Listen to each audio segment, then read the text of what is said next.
Eleanor Hayes was 10 years old the day she found the man in the trunk. She lived with her grandmother in a weathered trailer at the edge of the Riverside salvage yard, where her grandmother worked as a bookkeeper for Mr. Donovan, the owner. Eleanor spent most of her days wandering among the twisted metal and discarded cars, creating imaginary worlds in the ruins of other people's forgotten belongings.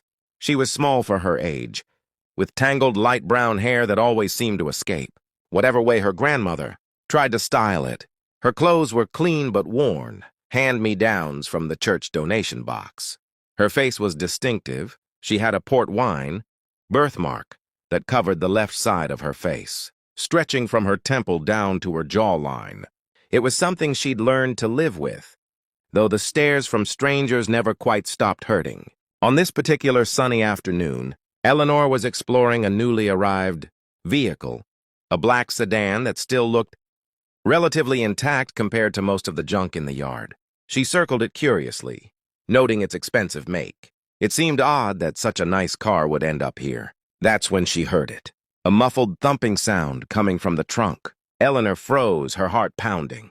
The sound came again, more urgent this time. She looked around the salvage yard, but there was no one in sight. Her grandmother was in the office trailer, and Mr. Donovan had gone into town for supplies. She approached the trunk carefully. "Hello?" she called out tentatively. The thumping became frantic. A muffled voice, desperate and unintelligible, came from inside. Eleanor's hands shook as she tried the trunk release, but it was locked. She looked around frantically for something to help. Finally, she spotted a crowbar leaning against a nearby pile of scrap metal. It took all her strength to carry it back to the car. "I'm going to try to open it," she called to whoever was inside. "Hold on." It took several attempts, her small hands struggling with the heavy tool. But finally, the trunk popped open with a metallic groan. Inside was a man bound with rope and gagged with duct tape. He was in his early 40s with dark wavy hair and a face bruised and bloodied. His gray-green suit was torn and dirty. When he saw Eleanor, his eyes widened, and he made urgent sounds against the gag. Eleanor's hands trembled as she reached forward and carefully peeled back the tape from his mouth. The man gasped for air. "Thank God," he breathed. "Thank God. Please untie me quickly." Eleanor worked at the knots with her small fingers. They were tight and complex, but she was patient, picking at them until they finally loosened. As soon as his hands were free, the man helped her with the rest of the rope around his legs. He climbed out of the trunk awkwardly, wincing in pain, and leaned against the car. He looked around the salvage yard, then down at Eleanor. For a long moment, he just stared at her face, his expression unreadable. Eleanor instinctively touched her birthmark, a habit she'd developed whenever people stared. She looked down at her worn sneakers. "Are you okay, mister?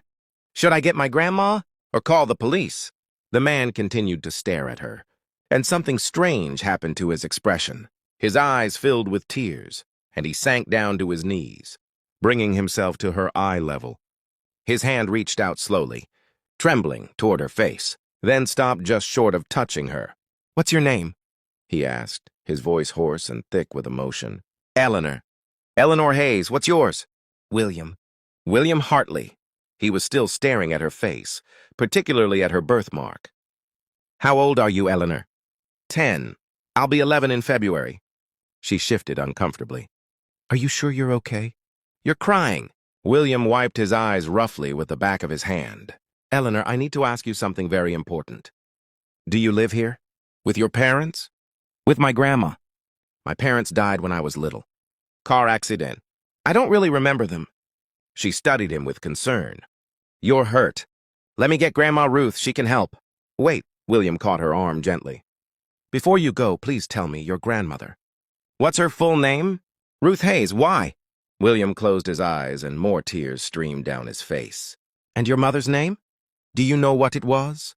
Eleanor found his questions odd, but something in his manner made her answer. "Caroline. Caroline Hayes. She kept her maiden name," Grandma said. "She and my dad weren't married long before the accident." William made a sound that was somewhere between a laugh and a sob. He reached into his jacket pocket with shaking hands and pulled out a wallet. It was expensive leather worn at the edges. From it, he extracted a photograph protected in a plastic sleeve. He held it out to Eleanor. Do you recognize this woman? Eleanor took the photo carefully. It showed a young woman, maybe in her early 20s, with light brown hair and a beautiful smile. And on the left side of her face, stretching from temple to jaw, was a port wine birthmark identical to Eleanor's. Eleanor's breath caught. She looks like me. Who is she? Her name was Caroline. Caroline Hartley. She was my daughter. William's voice broke. She ran away from home when she was 19. We'd had a terrible fight about so many things. I said horrible things to her. I told her she was foolish, that she'd never make it on her own. I was trying to control her life, to make her into what I wanted instead of letting her be who she was. She left, and I was too proud, too stubborn to go after her. I thought she'd come back. I thought I had time. He touched the photograph gently. I hired investigators to find her. It took 2 years, but they finally located her in this area.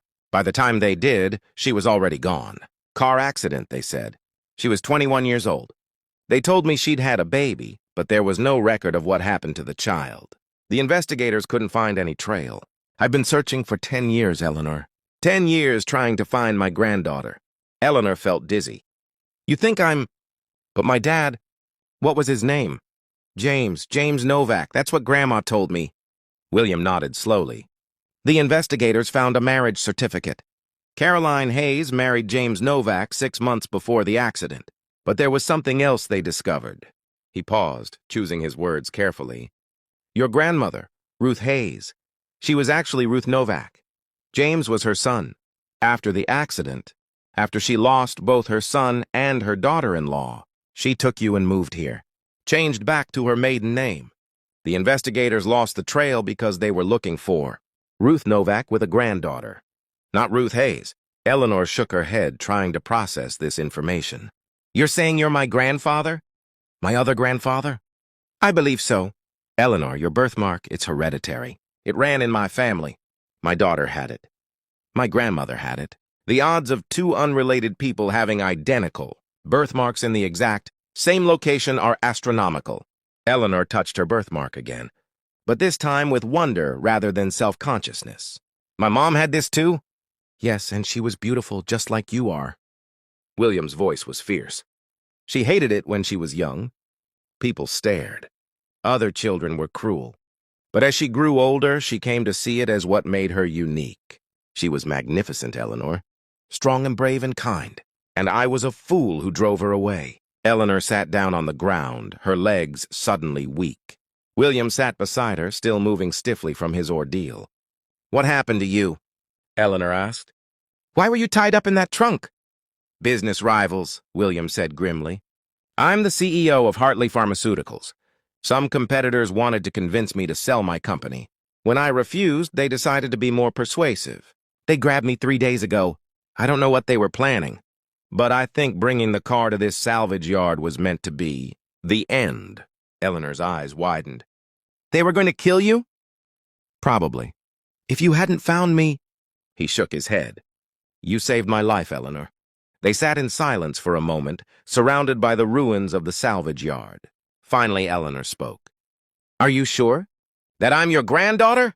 We can do a DNA test to be certain. But Eleanor, I'm as sure as I can be. Your age is right. Your mother's name. The birthmark. The timing. Everything fits. And what happens then? If the test says yes? William turned to look at her fully.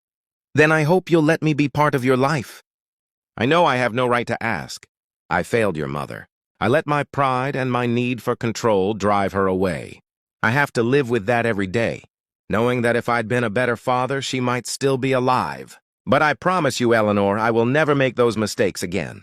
What about Grandma Ruth? We'll figure it out together.